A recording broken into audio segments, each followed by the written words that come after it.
শ্রীমতী হেসেলে আপনাদের সবাইকে স্বাগত। আজকে আমি এখানে রেসিপিটি লোটে মাছের ঝুরি। তাহলে শুরু করা যাক। এখানে আমি কড়াই আগাই তেল গরমটা করে রেখেছিলাম। এখানে আমি একটা বড় সাইজের পেঁয়াজ কুচিয়ে নিয়েছি, দিয়ে এবার ভালো করে লাল লাল করে ভেজে নিচ্ছি। নেওয়ার পরে একটা ছোট সাইজের বেগুনও আমি টুকরো করে এরকমভাবে কেটে রেখেছিলাম। বেগুনগুলো পেঁয়াজের মধ্যে দিয়ে ভালো করে নেড়ে চেড়ে নেবো, ভাজা ভাজা মতন করে নেবো। ভাজা ভাজা করার পর এবারে আদা রসুন বাটা মিলিয়ে এখানে দিয়ে দিলাম।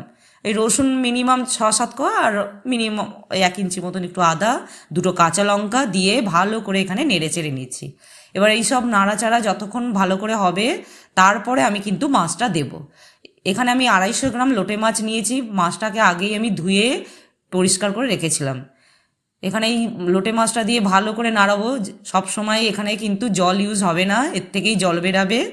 এবার আমার এখানে জলটা বেরিয়ে আসছে বলে এরপর আমি একে একে এবার মশলাগুলো দেব। এখানে দিলাম 1/2 চামচ হলুদ গুঁড়ো, 1/2 চামচ লঙ্কার গুঁড়ো, আর সামান্য পরিমাণ জিরে গুঁড়ো দিয়ে আবারও ওরকমভাবেই খুব করে নেড়ে নেব। লোটে মাছ ঝুরি করতে গেলে অনবরত নাড়তে হবে, এখানে কিন্তু কন্টিনিউ আপনাকে নেড়ে যেতে হবে, নালে কিন্তু তলায় ধরে যাবে। এরপরে আমি 4টে কাঁচা লঙ্কা ছেঁড়া এর মধ্যে দিয়ে দিলাম, যেহেতু একটু ঝাল ঝাল। আর পরিমাণ মতন 1 চামচ ছোটো চামচের নুন, যেহেতু লোটে মাছে নুন থাকে তাই নুনটা একটু স্বাদ মতন দেবেন।